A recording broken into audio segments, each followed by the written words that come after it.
Hey everyone, Emily Martins here, and today we are diving into the world of blow drying. We're not gonna go too crazy with it, but we are gonna talk a little bit about what products and what tools you can use and how to use them to make your life a little bit easier to have a polished blow dry. If you wanna learn how to do this, then just keep watching. I thought it would be really beneficial to come on here and show you guys how to do a better blow dry on yourself at home and just a few things to make it a little bit easier on you. I have used these techniques on my hair today. I don't do like a super curly round brush blow dry. I more or less focus on getting volume at the base, at the root, and then getting nice smooth ends. But there are definitely different techniques for either a completely straight blow dry versus a really curly and bouncy kind of Victoria's Secret type style. What you're going to need is a blow dryer, brushes, and hair products. First, let's start with the hair products. Hair products are really important because they are the foundation of your style. No matter how much time you spend blow drying,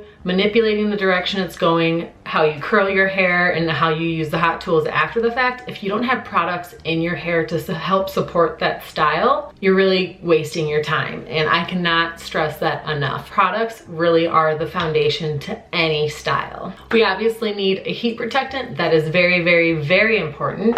Today for my heat protectant, I used the Bumble & Bumble Glow series, and it is a bond building styler. So what this is a cream that you put in your hair when it's wet.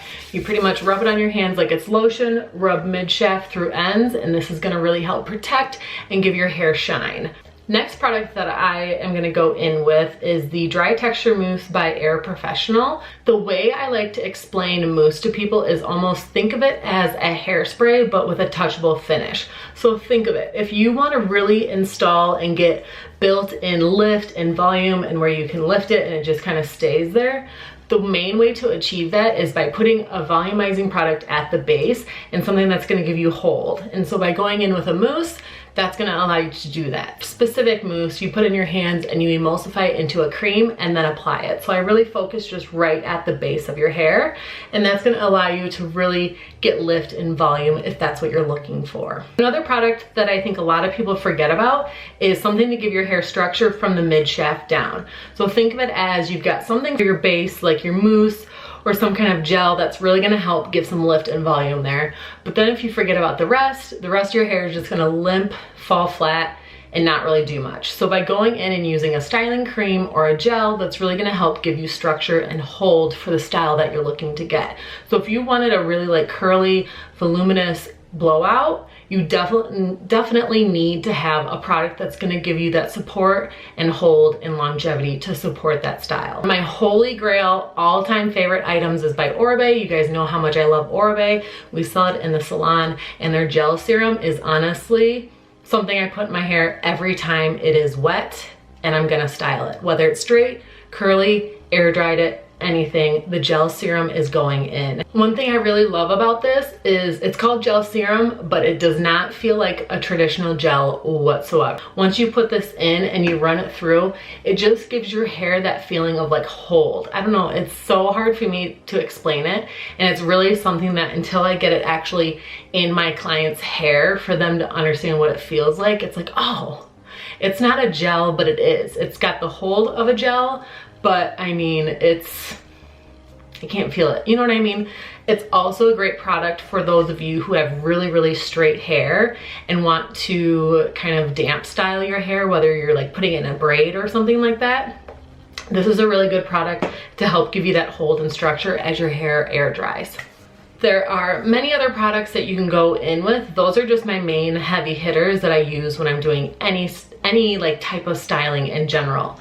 A heat protectant, some kind of moisture and cream to help smooth everything out, a mousse, something to help give volume and structure to your base, and then like the gel serum, something for your mid shaft ends. Now that could also be a mousse that is great for using mid shaft ends. For me, trial and error. Some products work better right at the scalp and others work better on the ends. So definitely something to consider. But if you have any questions on products or that kind of stuff, just leave me a comment down below and I can get back to you as far as recommendations or what specifically would work well with your exact hair type. We've touched on products and the importance of how using those products using them to begin with, but also using them correctly is very important to a blowout. Moving on now into brushes. There are many different brushes that you could use for your blowout depending on what look you want to get.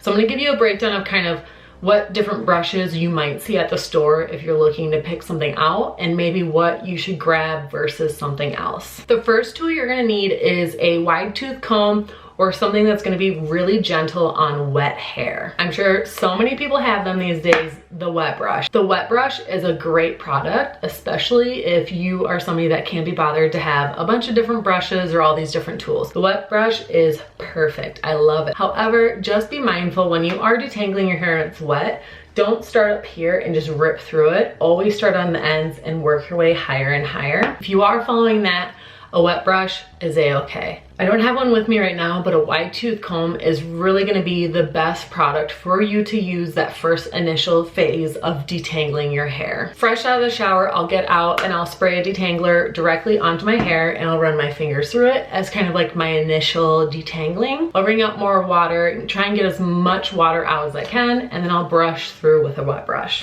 Another brush that a lot of people have tends to be one of these like flat rectangular brushes.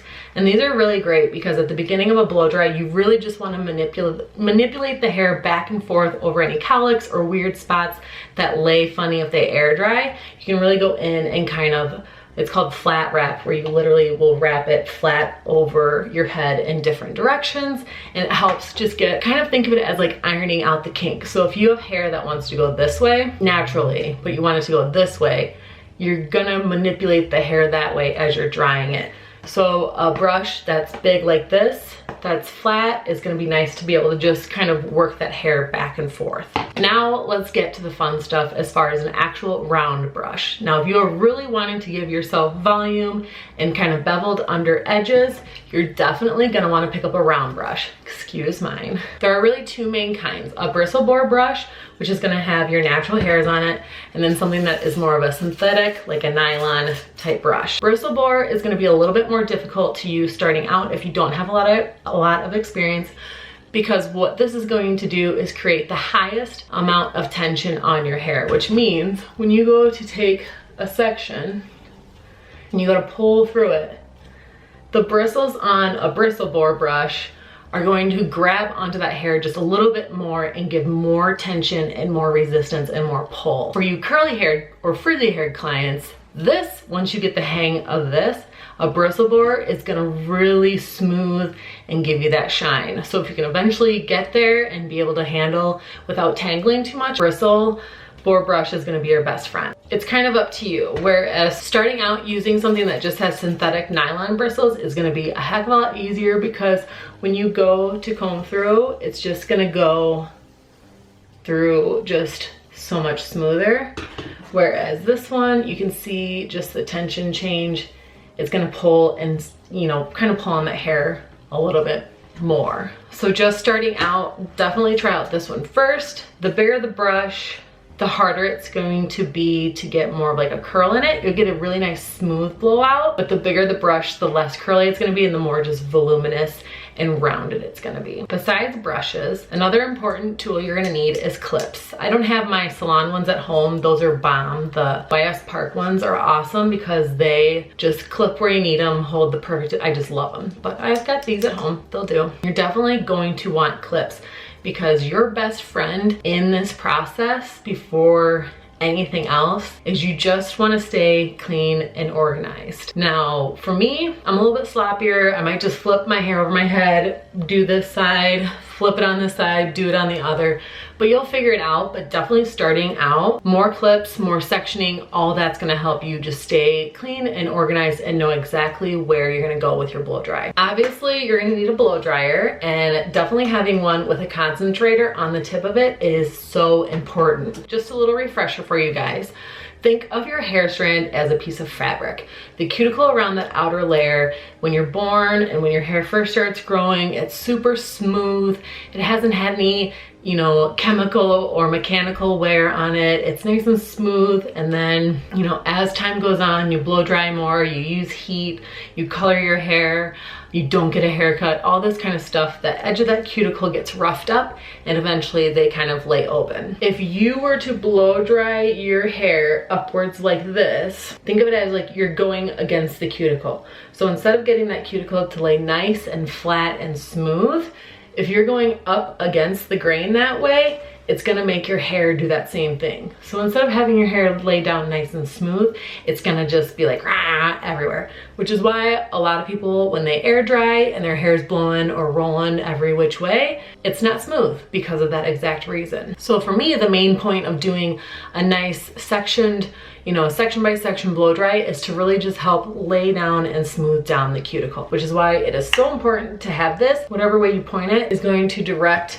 whatever way. Think of it as more or less you want your cuticle to lay that way. When you first start your blow dry, your main goal is to just get rid of as much moisture as you can. So you want to get your hair essentially 80% dry. And that's where that flat wrap technique comes into play that I was telling you about.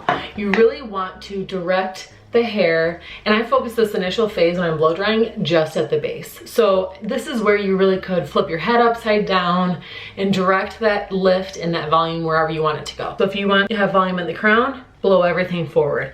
I tend to get a split right here, so that's where you're gonna wanna put an X over it. You just wanna crisscross. So any place that you have an issue, you really want to just work it in every direction, because if you look close enough, you can actually see what direction hair is coming out of the head. Kind of crazy, nobody used to think about that, but if you were to even, see if I can get close enough.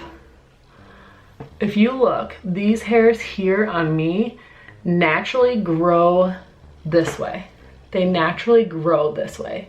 On some people, they'll go this way or this way, which is why they have a little swirl or a cowlick or something like that. So let's say, I know this is kind of getting into the nitty gritty of it, but stick with me here. This hair here just grows kind of at an angle back. Now let's say, for the sake of some kind of gathering or a Halloween costume or something, to where I need this hair actually come up and back into a really slick, tight ponytail. Well, my hair naturally grows this way. So if I don't blow dry it this way, even when I pull it back and brush it as smooth and tight as I can get it to get into that slick ponytail, this hair is naturally gonna resist that direction. Whereas if it's wet and you go in and you blow dry and you just push and push and push everything up that direction, the difference would be incredible, because that hair was actually trained from the time that it was wet to go up that direction. So it's just gonna lay that much smoother. Now remember, this is a mechanical change, not a chemical change.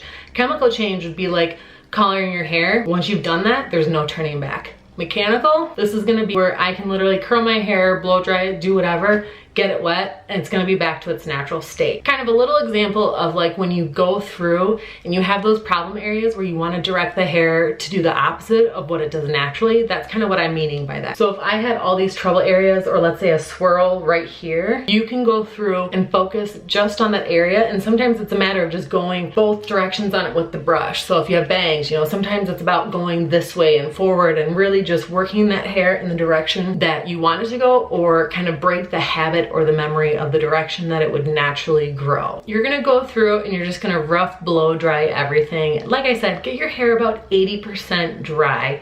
Mainly, you're just gonna be dry at the base, and your mids and ends are just gonna be barely damp to touch. This is when you're gonna switch up into your round brush. Round brushing, it takes time.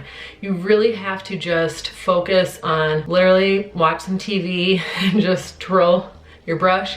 And you know what? Put it in the other hand and do the same thing, because I will tell you what, if you can do your own blowout with just switching your hands, it'll be so much easier on you versus trying to reach over here than trying to reverse it and do the opposite when you could just switch hands. But if you really want to get lift at the top, it's called over direction. What you want to do is, let's say I want to get some volume nice and high here. Instead of blow drying down, what you're going to do is you're going to pull everything up forward, and you're gonna really focus on just pulling that forward and up. It's a nice volume that way. Then what you're gonna do is you are going to over direct up, and then you're going to focus. Now there's a couple techniques as far as an actual round brush. You guys can find what works best for you. In school, I learned where you're literally just twirling the brush the entire time. like this. Whereas at Bumble & Bumble University, they teach you the rock and roll method of literally using your hair as tension. This is really gonna be just a practice makes perfect type of scenario, because I will be honest, by the time you get up here, your arms are gonna be tired. So instead of just releasing it, what you'll do, you'll let it cool. You'll let it just sit here for 10 seconds or so, and then you're actually going to unwrap it like so. Then you're just gonna leave it. So what that's gonna do is that's gonna keep that in a curled form, and don't touch it, because then once your hair is cooled down, you can just kind of shake everything out. Mine's obviously already dry, so it's not gonna actually curl it, but you get the idea, and that's gonna be how you get more of the voluminous curls blowout versus what I did today, where I just kind of wanted to smooth everything down and get some nice volume. One of the biggest things to remember when you blow dry is direction. Direction and over direction. Direction meaning this is going to help lay down the cuticle. This, like I've already said, is gonna disrupt the shit out of it. You do not want to do that. Anytime you're blow drying, even if you want a straight blow dry, you are going to place the blow dryer. See how my hair is going right through my brush? Tractor, trailer, tractor, trailer. They go together. They go together. Tractor and trailer down. Always going to be the technique you want to use, whether you're straight, blow dry, or curly, is you always want to follow that brush. And think of it as like, if you want the beveled under, you're gonna bevel it under. So I'm going to get to my ends. I'm gonna just pull, pull, pull. So I'm just going to keep here. If I go in, I'm always gonna keep that flat to it. I'm gonna follow it back out, rock back in. You can see I'm always keeping the direction to make sure I'm going down with the cuticle and never blowing up into it. I'm trying to think of what else I'm missing. Another tip would be when you're completely done with your blow dry, I know you're gonna wanna like run your fingers through it and just feel how amazing it is.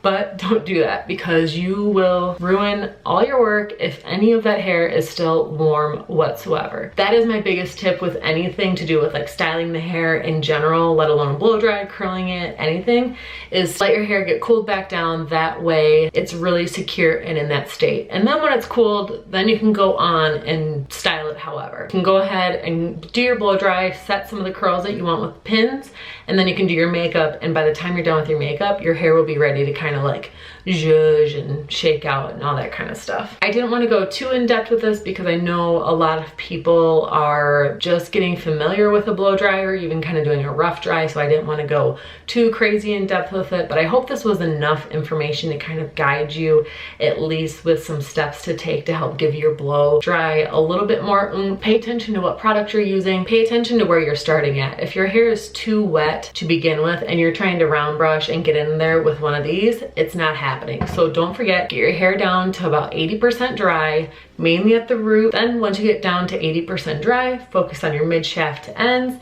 Make sure you follow that direction of where your hair is going so you don't rough up the cuticle. And also don't forget that letting it cool is huge for getting your overall hairstyle to just set and be good to go for all day wear. I hope you all enjoyed this tutorial, and I hope that it was helpful and maybe will give you a little bit better idea of how to do your own blowout at home, or also if you're already doing it, making it a little bit easier. If you have any questions, definitely let me know and comment below. Either way, leave a comment down below. I would love to chat and get to know you all. If you are new here, please hit that like button and definitely subscribe. And if you aren't new here and aren't subscribed, what are you waiting for? Please subscribe. And I would greatly appreciate it if you could pass this video along to somebody who you would think would enjoy it or find something beneficial out of it. Thanks so much for watching. I appreciate your time, and I'll see you in the next one.